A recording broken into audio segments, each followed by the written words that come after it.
Nie da się poznać Dalmacji, nie zwiedzając jej wysp, a żeby odwiedzić wyspy, trzeba pływać promem, a żeby pływać promem, trzeba kupować bilety w miejscowej walucie. A żeby kupować te bilety, najlepiej przewalutować swoje środki przy pomocy karty Zen. Zen jest partnerem dzisiejszego odcinka, a przy pomocy tej karty możecie kupić nie tylko bilety na prom, ale również sam prom, jeśli macie ochotę.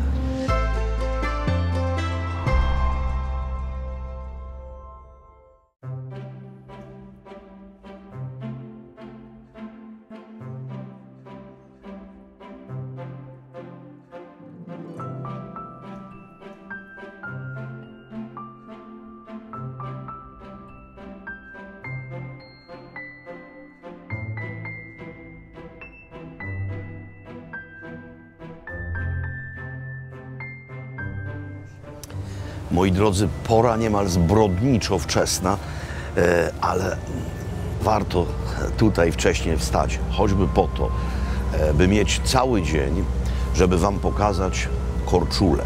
Ja wiem, że pokazywałem wam już Korczulę, ale ograniczając się tylko do miasta Korczula na wyspie Korczuli, a tym razem chcę wam pokazać, no, niemal całą wyspę. Płynie się promem niedługo, kwadransik mniej więcej, słońce jeszcze tak straszliwie nie pali, no więc wszystko jest piękne i to światło poranne. Tutaj każda pora dnia ma inne oświetlenie, tak jakby Pan Bóg ustawiał to wszystko w niedługich czasowych okresach i to wszystko się zmieniało. Więc chwytajcie tutaj każdy dzień od świtu do nocy, a przed nami Korczula.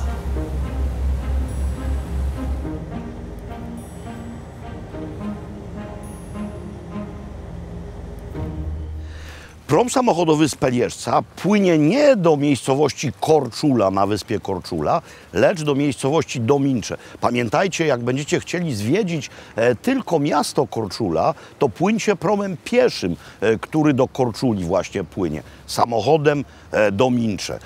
I potem droga, mniej więcej półgodzinna. Droga, by osiągnąć najbardziej skrajny, patrząc od strony półwyspu, fragment wyspy Korczuli. Mianowicie to miejsce. Miejscowość Vela Luca.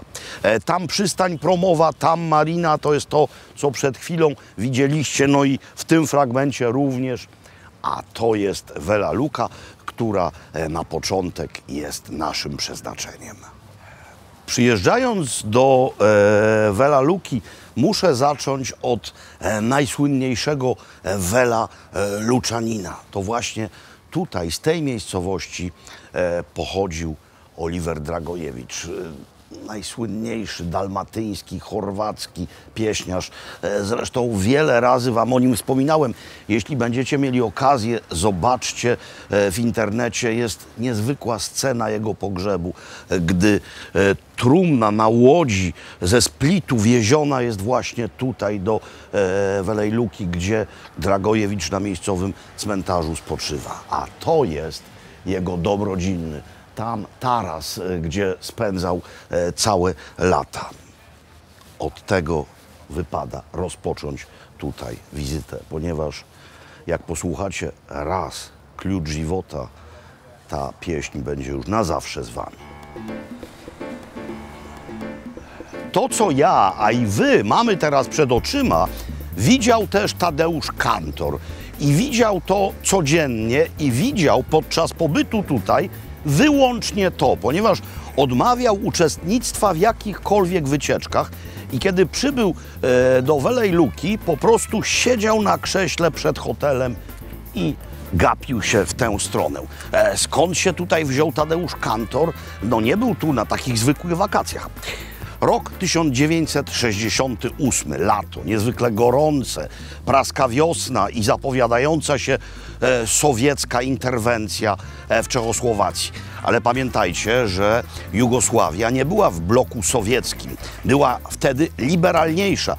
Więc tutaj właśnie na Korczuli w Velej Luce spotykali się artyści z zachodu i ze wschodu. I w tej grupie artystów ze wschodu był również kantor.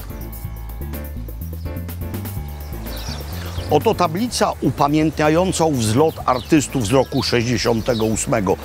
Piękna mozaika i to jest symbol miasta. Biała gołębica trzymająca w dziobie gałązkę oliwną, a poniżej nazwiska artystów. 4. od dołu kantor Polska.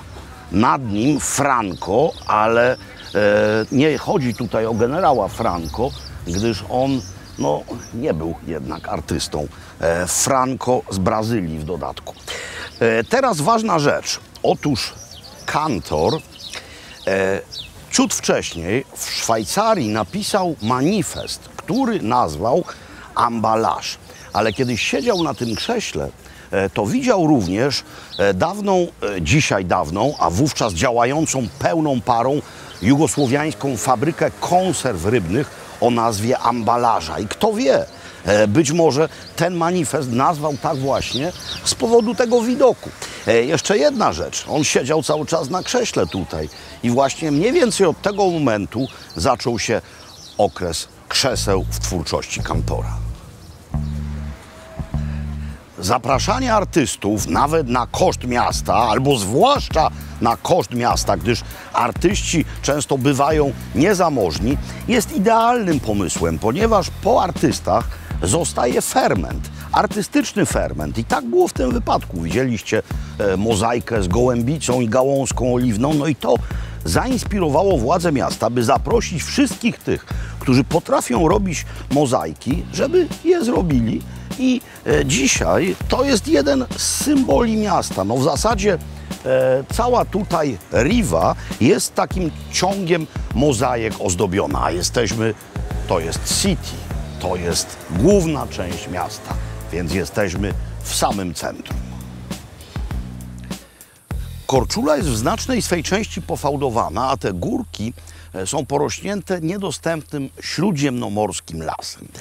Zatem każdy fragment płaskiej ziemi i w dodatku takiej, która nadaje się do uprawy, jest na wagę złota. Tutaj jest płasko, ale tutaj jeszcze na początku XX wieku było jezioro słodkowodne. Ale w czasach austro-węgierskich powzięto inwestycję, która zupełnie zmieniła życie niemal na całej wyspie. Po pierwsze wykuto taki tunel, którym ta woda spłynęła. Została żyzna gleba, a pod ziemią i tak mamy jeszcze naturalne źródła wody. Zatem mamy niemal rajski ogród, mamy wyspowy spichlerz, nie tylko winorośl, jarzyny, ale też ujęcia wody. To się nazywa Blackopolie. A zaraz obok Blato, czyli miejscowość, która powstała dzięki tejże właśnie inwestycji z czasów austro-węgierskich.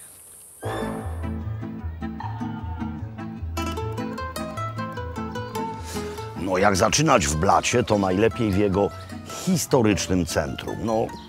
Najważniejszy punkt takiej miejscowości, rzecz jasna, kościół.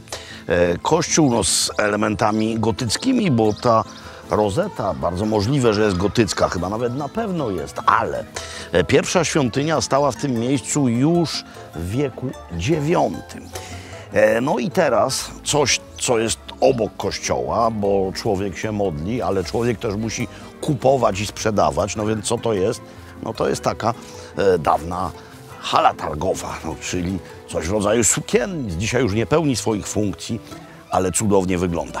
Co jest niezwykle ważne? Otóż w mieście Korczula mamy taką inscenizację w historycznych kostiumach o nazwie Moreszka i ona jest głównie poświęcona walce z Maurami. Natomiast tutaj mamy coś podobnego, tylko się inaczej nazywa Kumpania i taka oryginalna wersja tego sztańca zaczyna się w kwietniu. Wychodzą ubrani w historyczne kostiumy mieszkańcy Blata z tych drzwi, i idą przez całą miejscowość, wszędzie tańczą. Ja mówiłem miejscowość, i słusznie, ale jeśli mamy być szczerzy, to jest wioska, to nie ma statusu miasta. I tańczą przez 8 godzin. Jak będziecie tutaj na wakacjach, to mamy inscenizację tego skrócone, letnie dla turystów. Wtedy bagatelka, tylko 2 godziny. Kostiumy inne niż na Korczuli. Tutaj dużo napoleońskich elementów, pamiętajcie.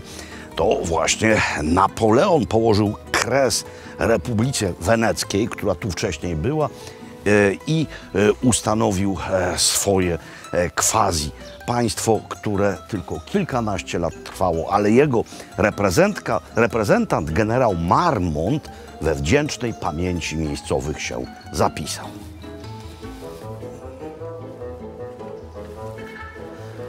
Spójrzcie na ten cudowny, gładki, wyślizgany i mimo braku słońca błyszczący kamień. To wygląda całkowicie jak Stradun niemal, czyli najsłynniejszy deptak w Dubrowniku. Pamiętajcie, że każda wyspa tutejsza to jest mikrokosmos, to jest osobny organizm. I choć tak naprawdę przyroda jest dość podobna, to zwyczaje bywają inne, no i język się znacznie od siebie różni. Język nie literacki, bo ten jest chorwacki, ale język miejscowy, dialekt, gwara. No więc jeśli chcecie zabłysnąć tutaj na Korczuli, to pamiętajcie, że w miejscowym narzeczu to miejsce nazywa się Plokata. Proszę powtórzyć, Plokata. Czym się różni półwysep od wyspy, poza tym, że wyspa nie ma kontaktu ze stałym lądem, a półwysep ma? No, na przykład tym, że na półwyspie, na Pelieżcu nie ma w zasadzie poza Stonem ani jednej knajpy, która byłaby czynna przez cały rok.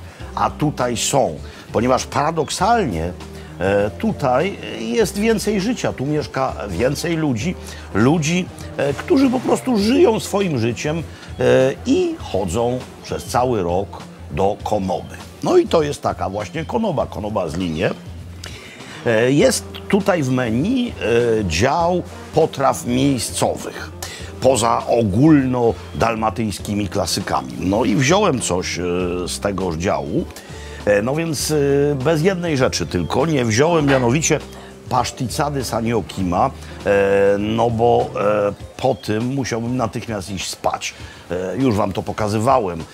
Kawał pieczeniowej wołowiny szpikowanej pancetą, sos z czerwonego wina, ze słodkiego wina proszek, tam jest suszone śliwy, czasami suszone figi, jarzyny, potem to wszystko przecierane. Danie weneckie, bo odnalazłem bardzo podobną koncepcję na Korfu.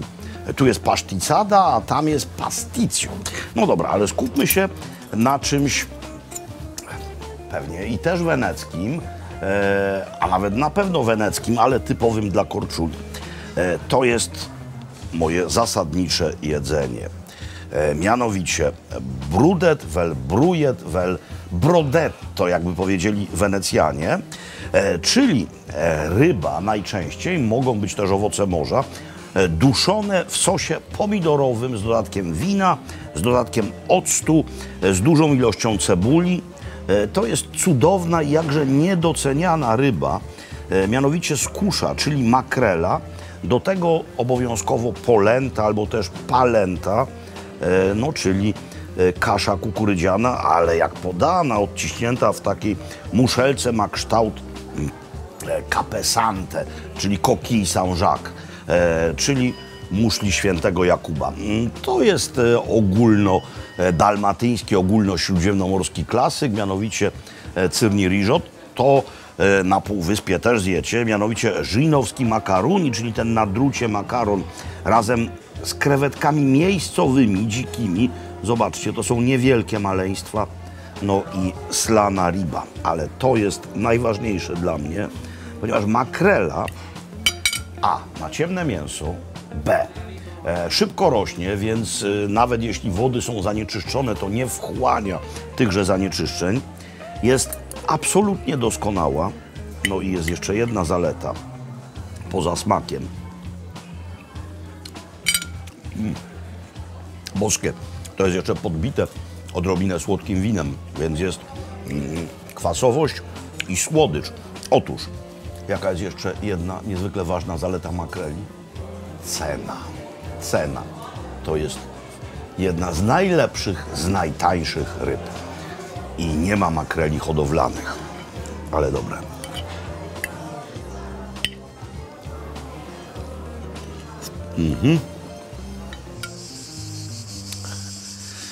Jak już wiecie, Blato to administracyjnie wioska, a więc ulice nie mają tutaj nazw, lecz numery, z wyjątkiem tej. To jest główna tutejsza promenada lipowa z Linie. Miejscowi twierdzą, że po Unter den Linden najdłuższa lipowa aleja w Europie, choć w tej materii nie lekceważyłbym Uschhorodu na Zakarpaciu, na Ukrainie. Pamiętam tamtejszą lipową aleję jeszcze w czasach czechosłowackich, międzywojennych posadzoną. Jest ona wielka. Ale co jest dla tej opowieści ważniejsze? Mianowicie pod tym bardzo dużym budynkiem, który mieści szkołę podstawową i średnią, notabene na Pelieżcu nie ma średniej szkoły i dzieci z półwyspu przypływają promem do średniej szkoły właśnie tutaj. Otóż pod tym wielkim budynkiem i pod budynkami obok, mieszczącymi przedszkole oraz bibliotekę, mamy piwnice. A w tychże piwnicach 200 wagonów wina. 200 wagonów. Wagon to tutejsza jednostka miary. Jeden wagon to 10 000 litrów. I oczywiście to nie są zapasy wina znoszone tutaj przez uczniów, przedszkolaków oraz odwiedzających bibliotekę, lecz to jest wynik pewnego sąsiedztwa. Spółdzielczość. Wspaniała idea, niemal całkowicie u nas skompromitowana w czasach PRL-u, a tutaj nadal funkcjonująca. To jest Zadruga, czyli spółdzielnia Blato. Każdy, kto się interesuje tutejszym winem, no musi tę nazwę znać. Spółdzielnia działająca od roku 1902, produkująca nie tylko wino, produkująca również oliwę. Ale najpierw chciałbym wam wyjaśnić, jak to działa. No bo to jest naprawdę kapitalna idea. Otóż spółdzielnia ma swoich członków, którzy uprawiają winorośl albo robią oliwę sami, no bo spółdzielnia nie ma swojej tłoczni. I teraz ci członkowie spółdzielni przywożą tutaj albo winogrona, albo swoją oliwę. I wszyscy składają się na pensje dla enologów oraz dla ludzi, którzy specjalizują się w mieszaniu oliwy, tak żeby ona miała ustandaryzowaną kategorię. Więc mamy przez spółdzielnię podpisaną oliwę. Ta jest nawet z tym ogólnym europejskim oznaczeniem geograficznym pochodzenia. No i mamy wino. I mamy wino, które znam i niezwykle mu się kłaniam, bo je bardzo cenię. Blato to jest synonim po prostu dobrej jakości. Przygotowałem dla was, ja przygotowałem, ja pomyślałem o tym, by pokazać wam może nie najwyższe ich flachy, w sensie wysokości cenowej półki, ale coś, zaraz się tylko tutaj muszę usadowić, a to nie jest łatwe, ale coś, co można określić mianem jakość plus cena. Morkan, no czysty plawac i butelka tego kosztuje w tej chwili 55 kuna. I to jest naprawdę niezwykle rozsądna cena za porządne wino. Co jest ważne, nie ma w nosie ogromnej beczki, nie ma tej dominującej i nudnej wanilii.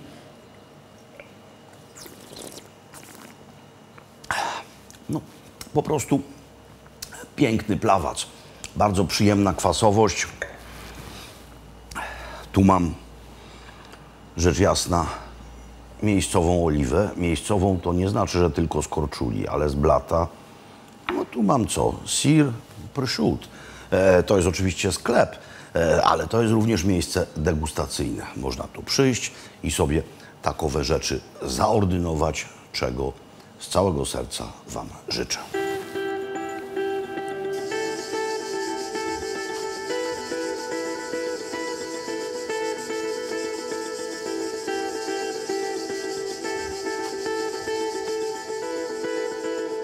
Moi drodzy, to jest dla mnie naprawdę niezwykła wizyta i ogromny zaszczyt. No bo nie dość, że jesteśmy w pięknym miejscu, Jesteśmy na tarasie u tego właśnie człowieka, a ten człowiek jest jednym z najzasłużeńszych w Chorwacji dla polskiej kultury. Jest bowiem wybitnym tłumaczem i to właśnie jemu Chorwaci, a kiedyś cała Jugosławia, zawdzięczają mnóstwo przekładów najważniejszych polskich książek.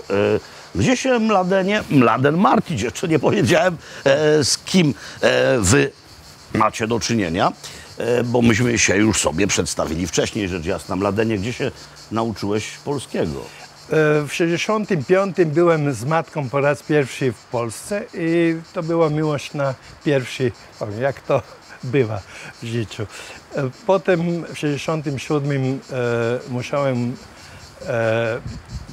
na uniwersytet pisać i to w Zagrzebiu właśnie wtedy powstała taka mała polonistyka. Pan Malicz Zdrawko, profesor mój, zrobił taką polonistykę, no to pisałem i potem to przez życie pracowałem najdłużej jako dramaturg teatralny, kierownik literacki w teatrze itd.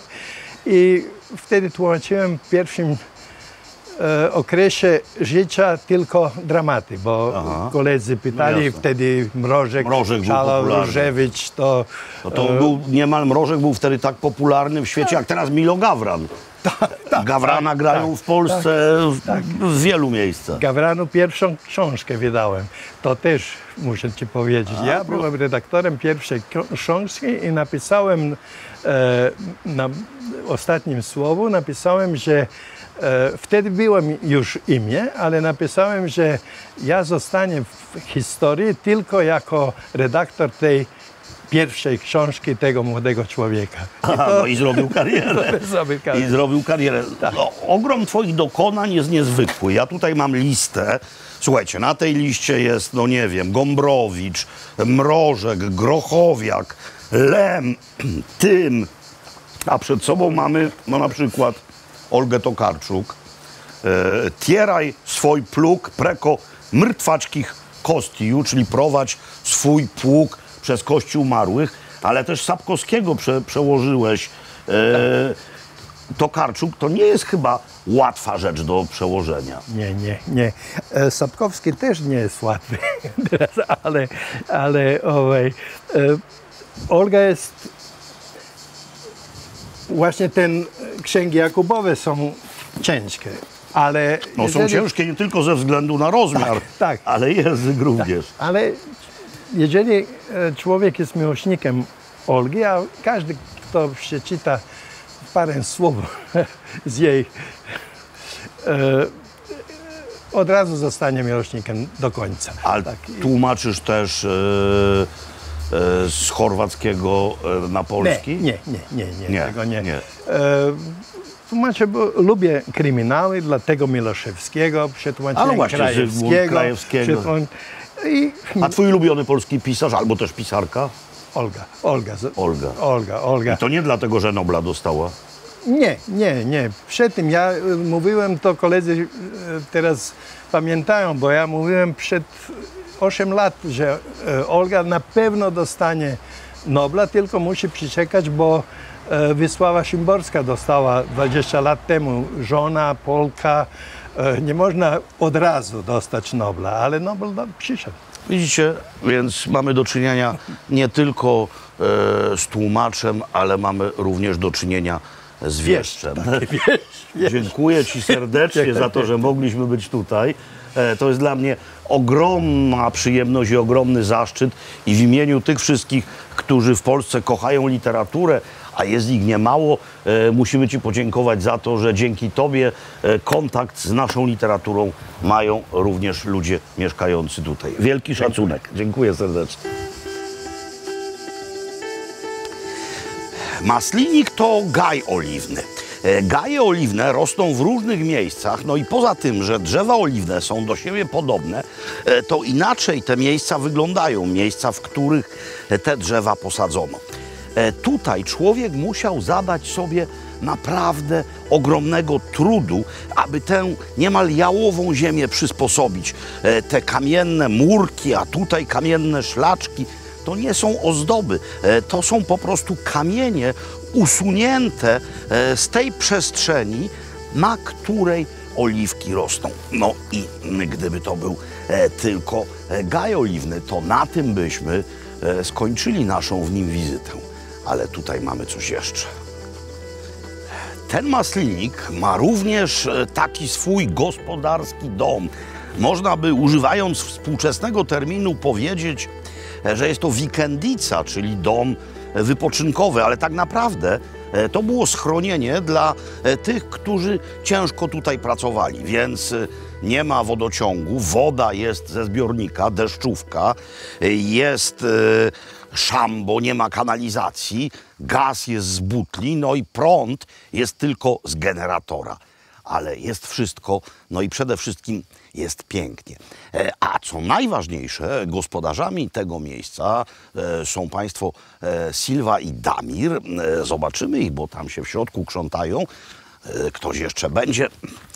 Jeśli czegoś zapomnę, to mi wybaczcie, gdyż wieją dwa wiatry w tej chwili. Dwa, zmienia się kierunek i raz przywiewa nieco maestrala, co jest dobre, ale jednak dominuje jugo. Stąd jest takie niebo mgiełką zasnute, jest potworna duchota i mózg się przewraca na drugą stronę. To jest właśnie miejscowe określenie fiaka, jak wieje jugo. No tak jak u nas halny. Co zrobię? Zrobię coś, co będzie niejako odpowiedzią na paszta szuta. Pokazywałem wam i wiem, że oglądaliście to, przepis na ów domowe spaghetti miejscowe z sosem pomidorowym. Ale można z bardzo podobnym sosem zrobić risotto, czyli risotto. Więc zacznijmy od ryżu. On ma nieco inny kolor niż zwykle ryż, który wam pokazuję do risotta. To jest ten sam gatunek ryżu, arborio, no krótkie ziarenka generalnie, ale on był poddany wcześniej procesowi termicznemu, który sprawia, że risotto będzie się robiło tylko 10 minut. I to jest cudowna informacja, bo tam w środku już też coś się gotuje. No więc zaczynamy. Zaczynamy od początku. Ponieważ jesteśmy w masliniku, to zaczynamy od oliwy. To jest oczywiście oliwa z tych drzew obok i najpierw sporą jej porcję musimy lekko na patelni zagrzać, nie przeginając, bo teraz na tym ma się tylko poddusić, a nie zrumienić cebula. Najlepiej biała cebula. W większości przepisów na risotto właśnie teraz wsypuje się do środka ryż. Ale ponieważ ten jest szybszy w gotowaniu, więc dodamy kilka innych składników. Mnóstwo, ale to naprawdę mnóstwo posiekanej natki pietruszki. Troszeczkę rozmarynu, troszeczkę, nie za dużo. I ryż dopiero teraz. Gdyby to był ryż nieprzygotowany wstępnie termicznie, no to on by się tutaj musiał chwilę pokąpać w tym tłuszczu, ale nie muszę tego robić. W tym wypadku mogę już wlać płyn. Płyn drugi, no bo pierwszym była oliwa. Również domowy. Od gospodarza. To jest mianowicie czerwone wino. Nawet się nie pytam, bo to na pewno jest Plawac Mali. I teraz czekamy, aż ryż to wszystko wypije. Ryż z czerwonym winem wygląda buro. I tak naprawdę na takowe risotto mogą sobie pozwolić tylko ekstrawaganccy Włosi. No, risotto al Barolo na przykład, albo al Teroldego. Ale tutaj ta burość zostanie za chwilę przełamana czerwienią. Ryż już wszystko wychlał i teraz wlewamy do środka bulion jarzynowy, gdyż to będzie potrawa, no, tak, no wegańska w zasadzie. Tak, nie ma tu ani jednego odzwierzęcego składnika. Teraz coś, co zerwałem w pobliżu, no to jest gigantyczny liść laurowy, więc jeden wystarczy. Pamiętajcie, żeby jedzenia nie przeperfumowywać. Jak mówił pater Lacina w Szwejku, nie wolno niczego przeangielskozielić, ani też przepieprzyć i przepaprykować. Dobra, i teraz te rzeczy kolorystyczne, mianowicie pomidory. Jak się wam chce, to po prostu zerwijcie pomidory. Jeśli jest sezon na świeże, obierzcie je ze skórki i posiekajcie, a jeśli wam się nie chce, to użyjcie pomidorów gotowych. I one są takie. I teraz, żeby jeszcze smak nieco podkręcić, to jest koncentrat pomidorowy. No i jeszcze na razie trochę soli. No i mamy w zasadzie wszystko. Tylko to się teraz w magiczny sposób połączy. Trzeba na to baczyć i trzeba to co jakiś czas mieszać. Mieszam, uwaga, mąć tę narodową kać.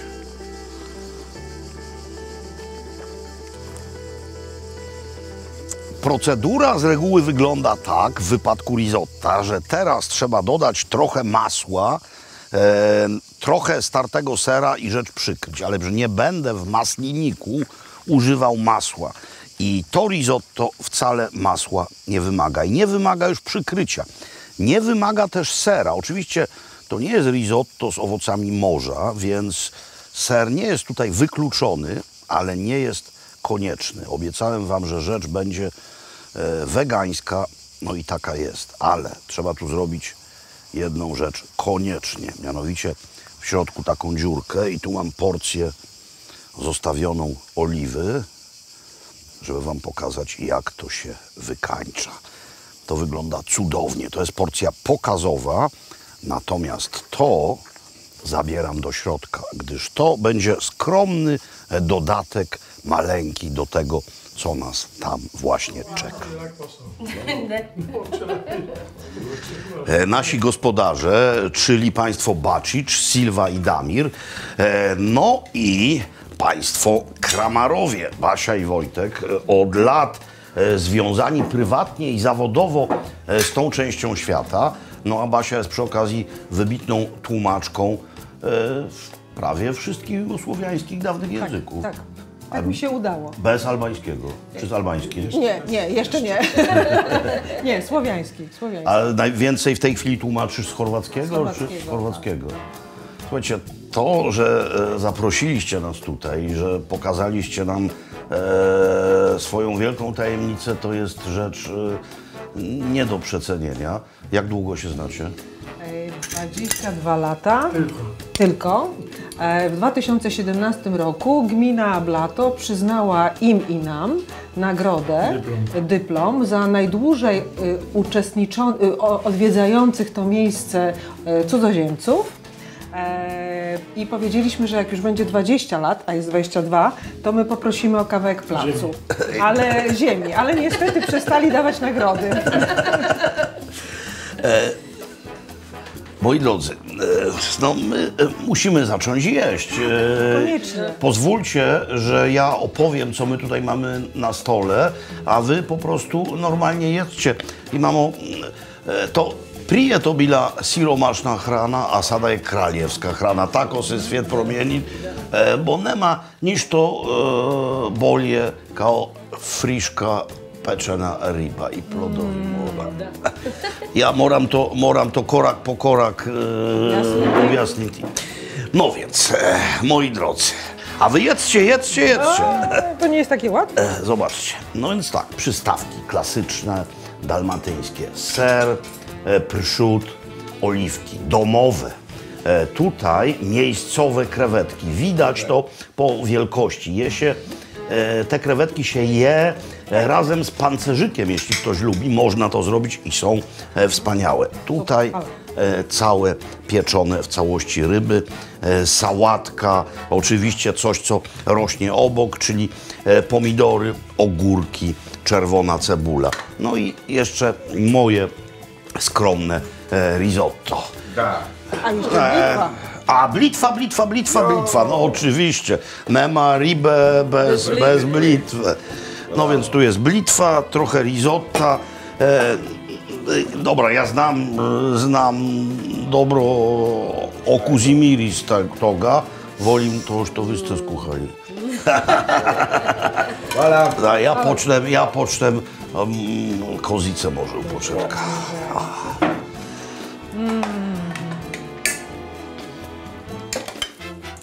One są frigane, da? Na maslinovém. Jak one, hvala. Nije to svinjska mast. Hvala puno.